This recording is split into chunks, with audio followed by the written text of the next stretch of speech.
We at Hierarchy Medicine understand that although people think of health as a simple problem and solution, it's actually quite complex and multidimensional. Elements of our lives, like diet, environment, relationships, and even our emotions, contribute to our overall health. Our goal is to present these complex relationships combined with human physiology in simple language so that you can immediately begin your personal journey toward optimal health.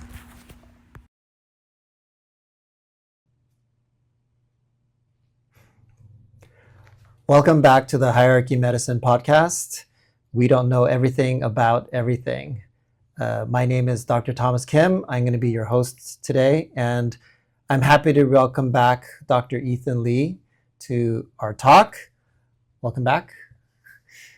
So Ethan, in our first talk, we had this opportunity to talk about something super innovative and different in the healthcare world.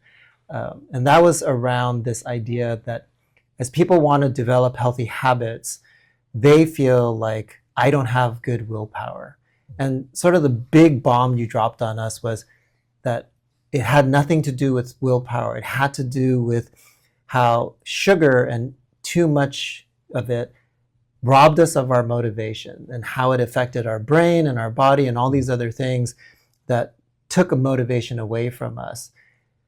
And today, we're going to talk about something that's kind of a twist on that, almost kind of hypocritical.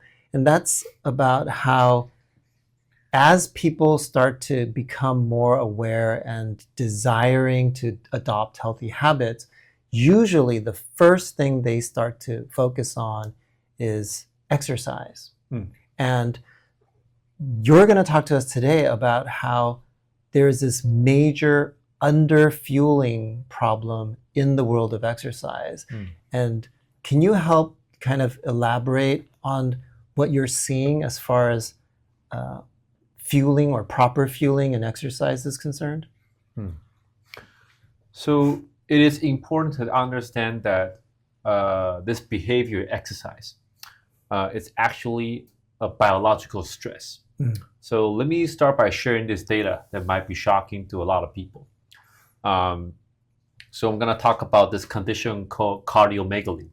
That means enlargement of your heart. So your heart muscle becomes thicker, harder to pump, and it's very commonly be seen in many of the cardiac arrest situation. In normal people, the prevalence is about 0.2%, so less than 1 in 100. And in Europe, they did this research with 1,300 athletes across 38 different sports. And hey, can you have a guess how many of them have cardiomegaly? 45%. 45%. So almost half of them had this problem. Yes, and it's 200 times more than regular population. So we would have think that exercise is a healthy habit, right? But actually we need to understand that when you're exercising, you're increasing stress to your body, mechanically and metabolically. Biologically, when you're exercising, that says weight training, for example, you're creating controlled micro trauma to your soft tissues. Right. So you're actually trying to tear tissue. That's part of the process, right? That's part of the process. But growth doesn't happen during the process. Growth happens in the recovery. When the body detects that there's micro tear, immune cell flushes in, cause inflammation response, and the body starts to repair. But in order to have that repair process, you need to provide the right nutrient for the body to heal. That's where you get all the benefit from exercise. Okay, so it's actually, this is what you mean by having proper fueling. So the exercise itself is causing trauma to the body, but in order for you to get the benefits of that exercise, you need the fuel to be able to repair the damage that you did. And that's actually where we start to see the gains. Yes. Okay, so that's, I think some people will understand because currently I think in social media and in the research environments, we're talking more and more about recovery, right? So I think people are starting to understand that. But you guys at Hierarchy Medicine use a term that I really, really like, and that term is, you refer to exercise as a biological transaction. So can you explain to us what you mean by biological transaction?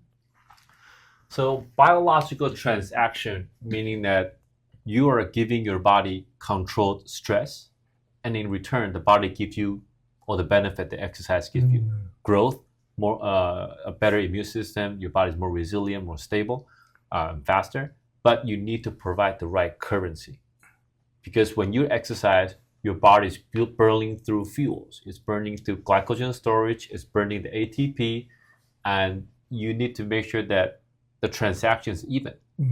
And if you don't provide the body with proper nutrition to recover, then the body doesn't heal. The body sees exercise as a stress, not as transformation. So it's crucial that we understand that the behavior has a price, and we need to know how to pay the price. In this case, we need to learn how to properly fuel the body. I love that. I love that you made it into something where it's like, okay, you have this thing, and then you have to know what the currency is. That's a great language as far as, okay, I do this thing called exercise, and everyone seems to believe it's the exercise itself, but like actually you've just put your body in debt. Yes. And then now you have to pay for that debt. And then if you pay it with the right currency, you actually end up with a surplus. You end up with like more money in the bank, so to speak, so that you can do it again. Yes. Right? Okay. That's correct. That's awesome.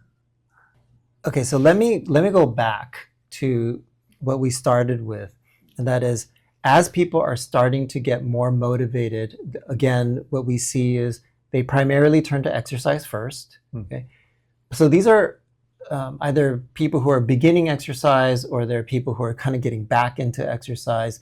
So one of the things, or some of the chief complaints associated with people who start exercise, is they actually feel worse when they first start out.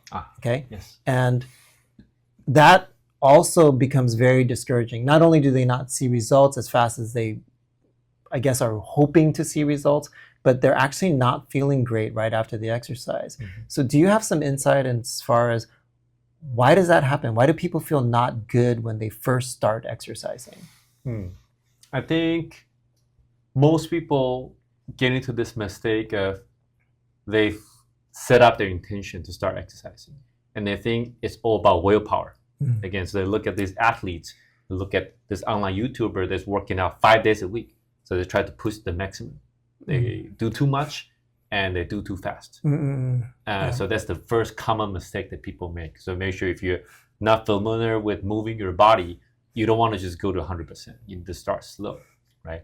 But even if you start slow, again, the concept of fueling, it's not a general concept that people talk about. Right. It's mostly just focused on your routine, right? Which area that you're training and what kind of exercise.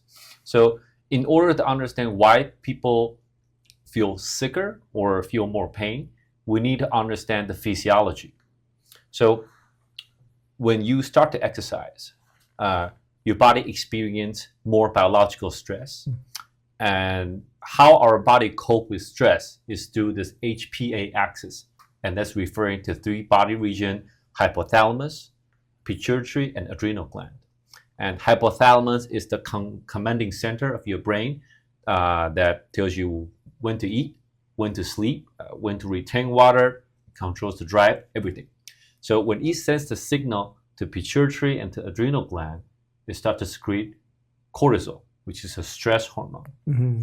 And cortisol also helps your body to metabolize glycogen, utilize sugar as energy. When you exercise without fueling and your glycogen burns out, your body starts to burn other things for fuel. In this case, you start to burn down the protein. And ideally, you want to burn down fat. Right. That's what everyone wants. Right. But that's not ideal. Otherwise, everyone will be lean. Right? When the body runs out carbohydrate or glycogen to burn, you start to burn proteins. And when that happens for a long period of time, the body goes into this energy saving mode because it's not getting the energy you need to heal. So your energy output slows down, your metabolism slows down. So it makes it harder for you to keep going. And cortisol, it has multiple effects on our body. Short term, it helps with controlling the inflammation, right? But the first thing effect, long term, is that it starts to break down collagen. It starts to break down our connective tissues, which means you're going to have more recurrent injuries. You're going to have a weaker joint. Is the first thing. And the second thing is that cortisol long term can lower the probiotic activities in your gut, which is associated with immune system. So when you're in stress during a long period of time, some people, when they start working out, they get sick right away. Oh, okay. So that's the second mechanism. And third thing, cortisol is also regulating your mood and your sleep patterns. So combining with all three, right? If you're starving your body, you're not feeling properly, every time you work out, you feel more pain, you injure yourself, you feel tired, you feel irritated, and you get sick. I see. So that's why people experience not great things when they first start off.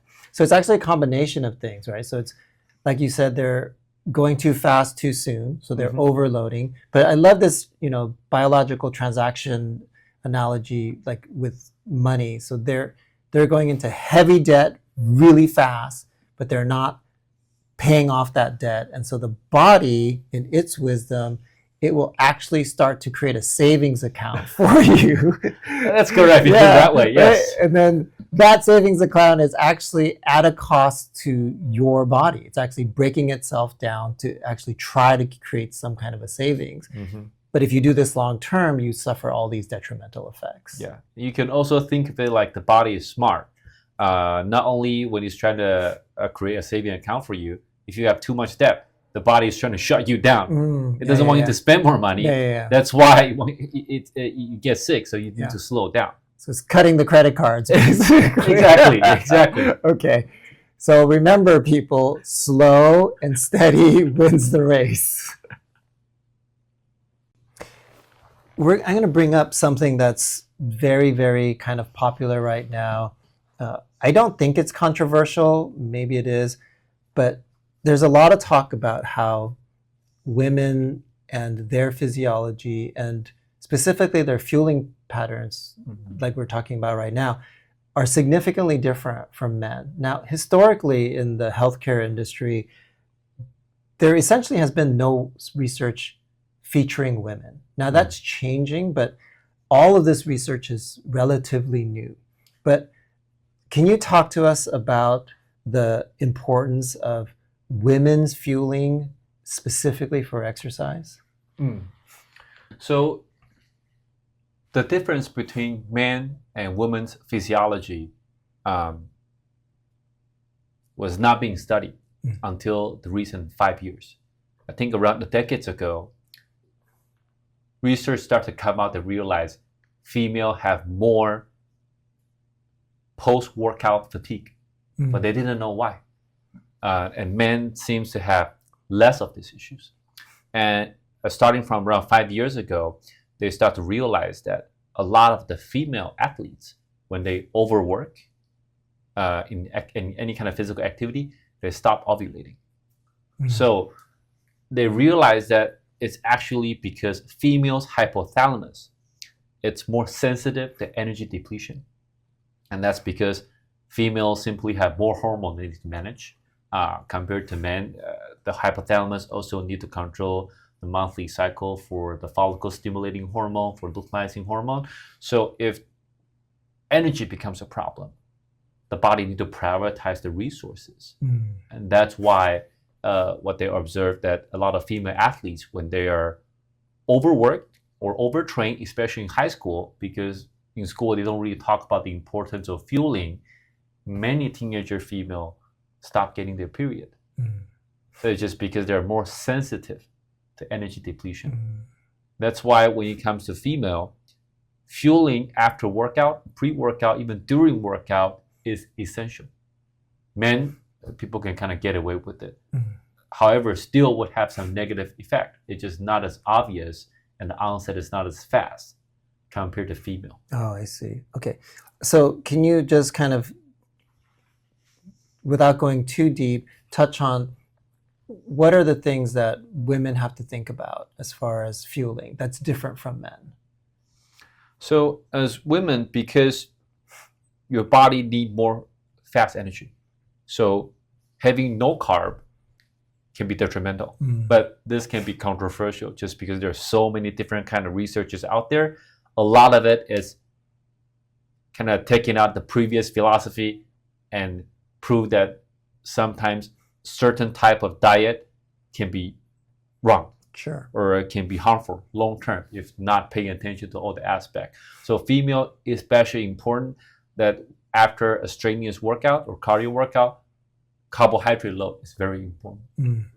So actually kind of the opposite of what we've been talking about, or what the general science has been up until recently, that you didn't need carbs, right? Or operating on a low carb diet was actually healthier. But when it comes to fueling for exercise, carbs are basically essential. Yes, because you're pretty much using your body more. And so in the normal lifestyle, yes, I would say things like ketogenic diet, carnivore diet, low carb diet, low GI diet, it all has its benefit for certain different things. But when it comes to high energy output, carb is a must, especially for females. Okay, now we're finally at the part that everybody wants to know, and which is, tell me what I should do. Okay.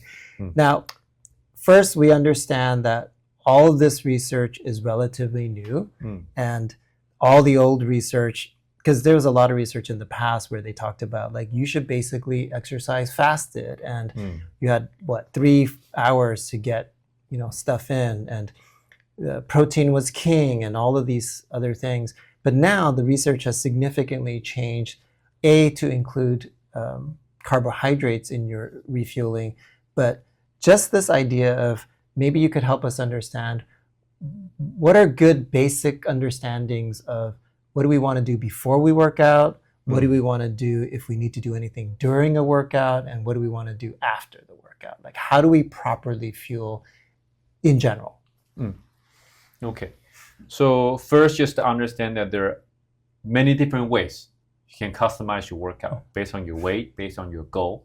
But at Hierarchy Medicine, we like to focus on foundation first, but we always aim for optimal health. So these are some common tips that's universally agreed among different physiologists. So just the basic stuff.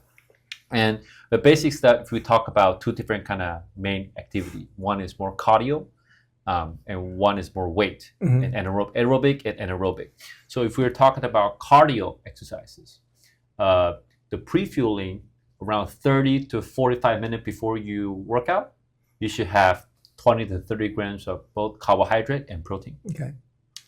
During workout, if it's more than 30 minutes, especially more than an hour if you go on a long hike, you want to have snacks like carbohydrate or protein around you.